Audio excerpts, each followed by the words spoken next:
Okay. So why do so many foreigners who come to China switch from their first job or leave their first job or lose their first job um, after coming to China? Um, I think this is a phenomenon that I know happens. And what it is that you come here, and then within maybe 1 month, sometimes it's just 2 weeks, but you within 1 month or within 2 months, and it's interesting. A lot of schools have a probation period, a first probation period of 2 months. This 2 month period, well, within this short period of time, many foreigners leave their job and they go to a new one. They don't necessarily leave China, but they leave and go to a new job. Okay. And what are the ramifications of this? And what is my advice regarding this? What should you do um, in anticipation of, or given the statistics? I mean, it's a statistics. There's no government bureau keeping track of this, but I know it happens, and I think I have a sense of why it happens. Whoops. Um, or at least some idea of why it happens.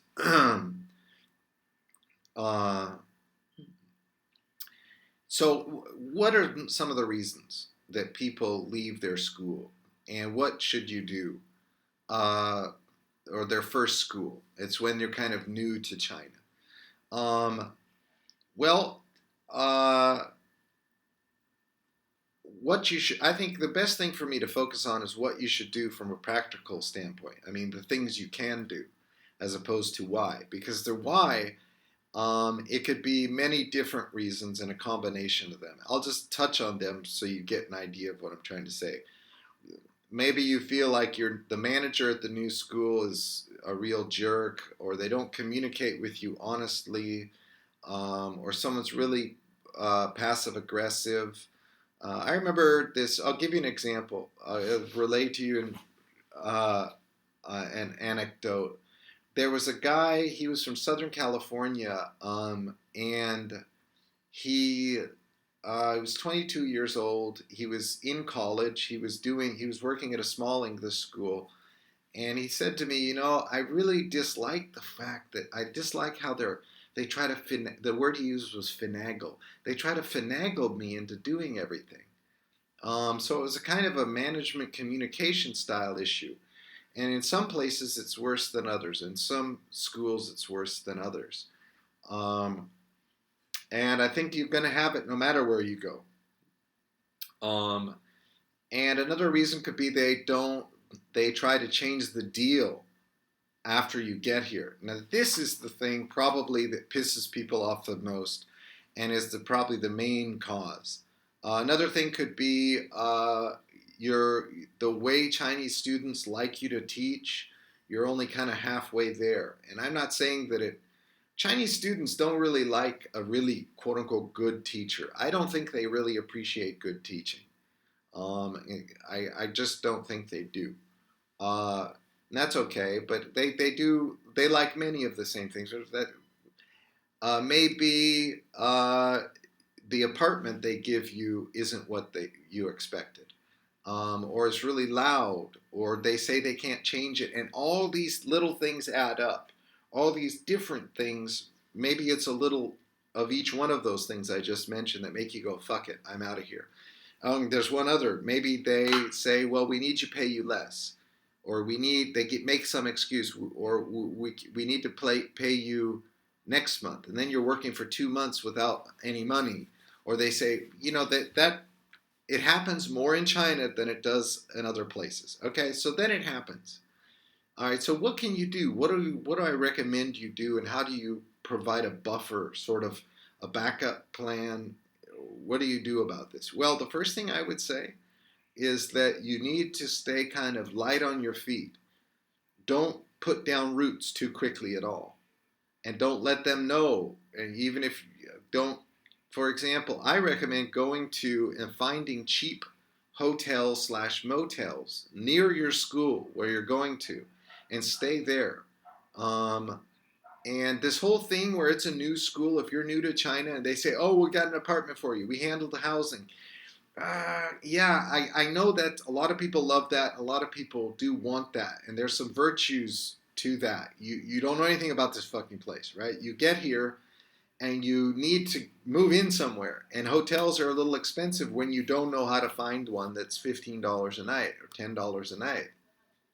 And you can find them that are 15 and $20 a night, okay? That are decent. And if you're me, you can find them for $10 a night. All right.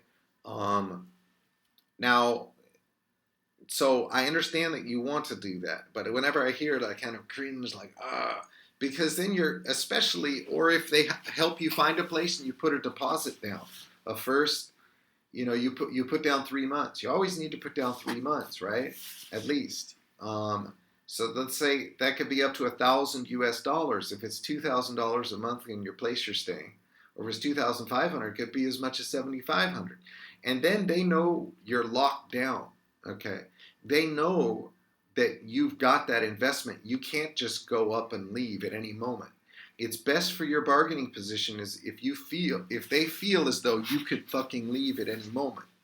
All right, and that can't be a bluff because they'll probably figure out that you're bluffing, or they're very good negotiators in terms of emotional intelligence, because they're going to sense your bottom line. They're going to feel you out. That's what they're going to do. Now, being able to having just a cushion of savings, at least $1,500, $2,000 at any moment. Never let it go below that, so that you could hop up and hop off and go to another school. Okay. At any moment, even just for purposes of making money. Forget about visas or any of that business, because once you get here and you kind of get in the swing of things, you'll realize that you can get income here as a teacher. You can do that. You're going to be able to find jobs, even if we're just private students and stuff like that. Believe me, you're going to be able to get enough hourly time, even if you need to go, take a 20-minute metro ride, every Tuesday and Thursday. You find someone through a connection, a friend of a friend of a friend, even students that you've met at your other school, and they say every Tuesday and Thursday they need someone for 3 hours or 2 hours at the school, and they're going to pay you 200 renminbi, about $33, $34. It's about exactly what it comes to, so that's almost like $90 on Tuesday and another $90 on Thursday. Anybody could get that in a heartbeat. What I'm saying is you're always going to be able to get enough money, to just basically support yourself if you come over here, okay? That's not going to be a real problem, all right? But what is going to be a problem is if you find yourself where you can't leave a school, if you quit without enough to get you through that 2 or 3 months to where you're back going again. Because I know a lot of people who come here, have come here, and they're not very, they're cash strapped. They're undercapitalized, as it were. Okay, and so that limits your choices. You need to be very careful about that. That's why I recommend doing this. Don't rent an apartment right off the bat, no matter what friggin' happens. And I recommend you learn enough Chinese so that you could go around to different hotels without it being a complete and total pain in the butt for you. You need to learn numbers. You need to learn when, where, how long, how many weeks, how many days, and etc. Okay, because then you could go to like a hotel, strike a deal with them. There's lots of smaller hotels, and maybe it means you need to go to the school and look around at those places, and you find that 1 out of every 3 won't accept foreigners, okay, or something like that. And depending where you go, which city, Beijing, it's worse. Okay, Beijing, they clamp down a little bit more on this requirement that the hotel needs to be certified to accept foreigners. The further you go away from Beijing, the fewer of those places there are. And so it's really quite nice. I've got in my videos here around in here, I've got a video of a hotel in Dongguan. that is, I think it's like $10, or maybe it's even $7. I've forgotten. It was crazy, and the thing was nice. I could have lived there forever. Okay. Another reason why these smaller cities, I'm going to make another video in a minute or two here, on why you should consider, when I say small, I say smaller cities. I don't mean small cities. I mean just not the top dog cities of Shenzhen, Guangzhou, Beijing, Shanghai. One of these other ones. Believe me, you get away from Beijing to some of those cities. Believe me, you can find those hotels. You need to commit yourself to being able to do that, because when you do that, at any moment you can tell your employer, "Forget it, I'm going. I don't have all these. I don't have $1,000 tied up in a 1 year contract lease with an apartment." Okay, so that you could go to another city, or you could go across the city to your new school you're going to work for. Or maybe you found a part-time gig. You're going to be able to earn at least it. I mean, you could be a total. Anyone can earn $1,000 a month doing part-time, any kind of jobs, whatever. You could be a friggin' teacher, or not a teacher. You could be a friggin' student, and then still go teach classes. But I guess what I'm saying is you need to make certain that you're able to move. You keep yourself light. You don't keep yourself tied down. You could go at a drop of a hat. Um, and because I'm not quite in the same category that a lot of people are who are coming here. I'm a little more situated, or I'm a little more, set up, or I'm a little more. I've got I know what I'm doing here. First of all, I mean, I guess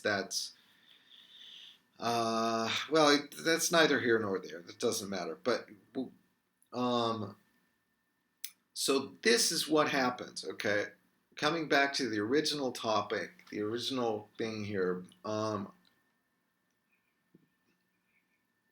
People react when they get here. They find, oh, I don't like these people. You get culture shock too. You will get some culture shock. You'll find, wow, everybody's behaving in a way that's weird, that's different. I'll give you let me relate to you another anecdote. There was a guy from Texas I was working at a large adult English school, and uh, he was an older gentleman who had experience teaching. He wasn't new to teaching. It was something he had done in the United States. And, after the first week, or about the first 10 days, he came to me and he said, "Geez, Robert, that first week, that first 10 days, um, I didn't know what the fuck was going on." And he did. He had, from time to time, I'd look over at him, and he had kind of that deer in the headlights thing. He kind of didn't didn't know how to behave, or what's going on. I think in part because as foreigners we come over here, and to some degree we assimilate some of our personal, um, some of the characteristics of our personal interactions and our way of speaking and talking. It does become affected to some degree, and so it affects maybe our tone of voice, the way in which we speak, etc. I imagine it does. But it's neither here nor there. He was saying I didn't know it was took some getting used to. I mean, it was kind of like weird. I mean, I remember seeing him going back on the subway with him and a group of other teachers, and he was kind of standing over there looking around, and he was like, he had this look like, what the fuck? This place is weird, you know. So this is one reason people leave, and I have been at schools throughout China where people just fucking take off. They're there for a little while, and then boom, you just don't hear from them again. They just take off. And it could be because they have some problem with the manager. They could, you know, and what happens is sometimes people get very fucking angry and they blow up. I've seen that happen a lot of times. They blow up and get super freaking angry at some person. It could be another teacher, a manager, or somebody who's. I know a guy he had been here a good while, a couple years, and he got fired because he got angry at some person and he blew up. And I think you blew up in front of some other people too. You will, does happen. I mean, it has happened to me too. It will happen to every foreigner who comes to China, without a doubt. And sometimes that will so damage the relationship, it will create a problem that you're not going to be able to work there anymore. It's just not going to do it. It's you don't want to be around them and whatever. Fuck it.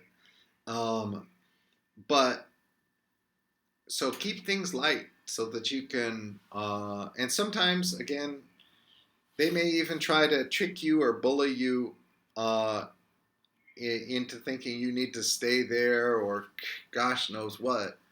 But um, don't believe it. Don't buy it. Um, Now, one thing with a work visa, you if you have got a work visa and one of these schools, whether it's a government school or whatever, you do need to make sure that you don't just.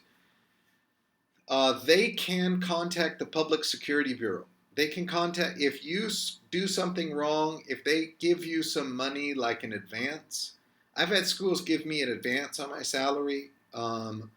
And or like not really a signing bonus, but they've given me some money up front, even as more than $1,000. Just if you just go off, run off, and take off, and you don't kind of settle up with them, and be reasonable.